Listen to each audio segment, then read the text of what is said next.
Hi guys, this is HeyJay Stylexio and welcome to another tutorial. Today we'll be learning how to cage a bust caging. Well, if you're interested in this tutorial, well, stay till the end. Here is welcoming you all, our new subscribers and old subscribers. Thank you for staying true with us. Well, going to get started now. The materials we need are the boning, your pattern paper, then your fabric, your lining, and then HT. So that's what you need. Right now I'm using all black, so you might not be able to differentiate, but for the HT you could see the rough side. That's the part that has the gum, which is the interface. Then I'm using a black velvet fabric, and then I'm using a black lining. Coincidentally, they are all black, so you could use any color of fabric that you're working with. So to make it, we're going to be using a previously cut pattern from our previous tutorial, and that is how to make a corset. So this is a cup from an old corset pattern.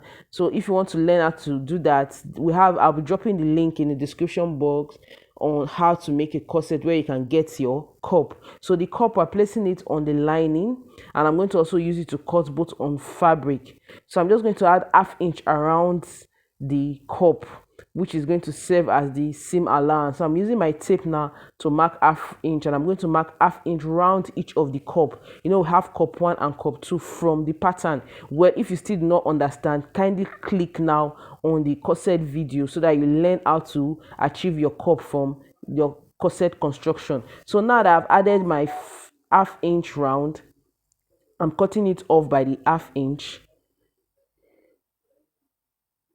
So you just cut it round. So this ½ inch is going to serve as seam allowance. So I've cut cup 1, and then I'm cutting the second cup.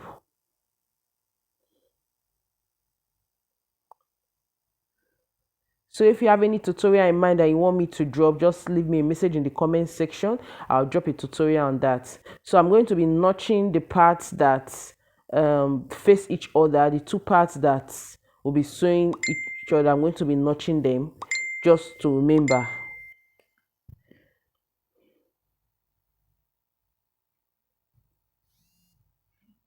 So now that I've notched it, this is going to show me that, okay, this is where we'll be sewing together. It's just to remember, for remembrance sake. And we're going to be cutting this on the main fabric as well, and another on the lining. So I'm going to be using HT now to give it some structure. So I'm going to iron HT at the wrong side of the lining, and at the same thing I'm going to do the same thing on the main fabric, but I'm just showing you the lining now for illustration purpose and to reduce the length of our video, just to make it shorter. So now I've ironed HT on it. Well, the difference is not so much because, like I said, they are all black. Now the reason why I like using black interface is because it is stronger than the white interface. So now I've sewn it round by ½ inch. You can see it now. I've sewn it round by ½ inch. So you can see the cup shape coming out already. So I'm going to notch it so that it can lie flat. So you always notch when you sew any curved parts. Always notch. Is very important to give it a flat and perfect seam finish. So now that I've notched it, I'm going to place it on my tailor's arm to iron. So to place it on tailor's arm, you just place it like this, then open up the notch parts like so.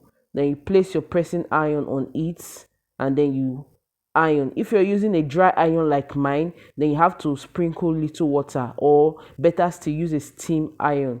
So you just iron it flat. Now that I've ironed it, you can see this is the lining ironed, and then the velvet also ironed. So after ironing, you just place it on the ball and then iron it smoothly to get that bustier shape or curve. So I've ironed it on the main fabric. I'm sure you can see that the main fabric, which is the velvet, is shiny, so we could differentiate the velvet from the lining. But our bust caging is going to be on the lining and not on our main fabric. So to do the bust caging, I'm going to mark ½ inch round the cup. I'm going to be using one cup as illustration to show how to make it. So I'll be making the second one behind camera. So I'm going to mark ½ inch round. The ½ inch we added when we were cutting the pattern on fabric. That's the ½ inch we're marking now, which is serving as our seam allowance. That is to join the cup to the main dress if you're making a dress, and then the other one to turn with the lining. So I've marked ½ inch round. Now the remaining parts of the cup, I'm going to divide it by 2, and then on this other side I'll divide it by 2 from the middle joining. That is where that is serving as the center line, where I'm going to divide by 2. So just divide by 2. That's like it. Then you draw a straight line down after dividing by 2. So just fold your cup and then draw a straight line down. So you do it on the second side where you divided the line by 2. You draw a straight line down. Then when you're done, on this other part, you mark from top, from the half inch down to the half inch on top, and then you divide the line by 3. But here I'm just taking distance of 1.25 each on it. So I'm just marking 1.25 inch, and I'm going to extend the line to this other part of the cup. So I'm just drawing the line down to the middle, and then I'm going to extend it to the other part of the cup. So this line is going to serve as the channel for my boning, where I'm going to sew the boning that is going to serve as the bust caging. So when you want a push-up effect, this is another way to get a push-up effect. When you're making a dress, you just sew your boning and then you use a bust caging the bust gives a perfect push-up effect, and it actually lasts longer than using your wadding or breast cup. So I'm going to be using the Reggiline boning, which is the sewable boning.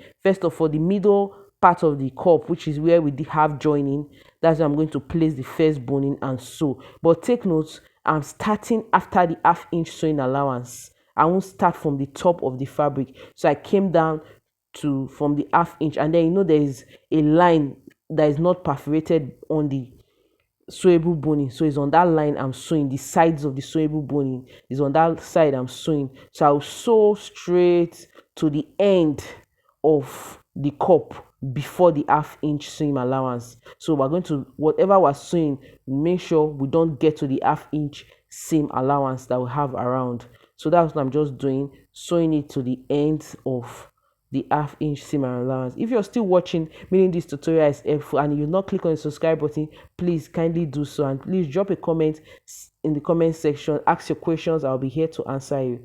So I'll just cut it out now, the excess. So you see it now that my boning is not exceeding the line where I have my half inch. So when I stop, I'll continue from the other side. I'll sew the second leg of the boning, which is the second side.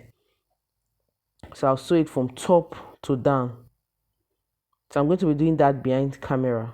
Now I'm done sewing, and this is what it looks like. It's already beautiful. So now I'm still going to sew the boning channel on every other line that I have, which is this one here. When I'm done, I also sew on the second line as well. So I'm going to be sewing it now behind camera. Now I'm done sewing. Now what I have now is the other line cutting across, and then the half inch around it. So the lines cutting across, I'm also going to place my boning and sew on it, same way I did for the previous one. But take note, you can see that the boning has a way it curves, so make sure you sew it following the curve of the boning. But if not, you can also iron it into that curve, so the boning responds to heat. So just sew across even the other boning. Just sew, it's going to go through.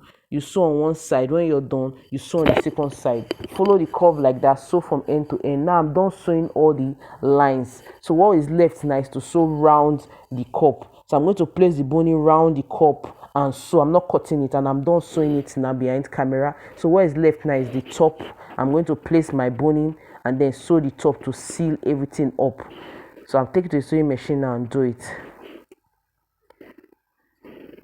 So now I'm done. You can see it is so beautiful already. This is really beautiful. So ensure that there's no excess coming out like mine. I did that for the sake of the tutorial. So make sure there's no excess coming out. If not, it's cause discomfort for the person wearing it. So make sure it doesn't come out. That's why the last cup, the last boning we sew round is to cover all the other part. So when you're done, just place your hemming gum on the first cup, and then place your main fabric and then iron it. It will stay together. Just place hemming gum, then place your main fabric, then iron it, and then it will stay together as one piece. Or you could use your fabric glue to glue it, or better still, you could just use your pin to hold it like this around. Just hold it then you take it to your sewing machine and then sew it round.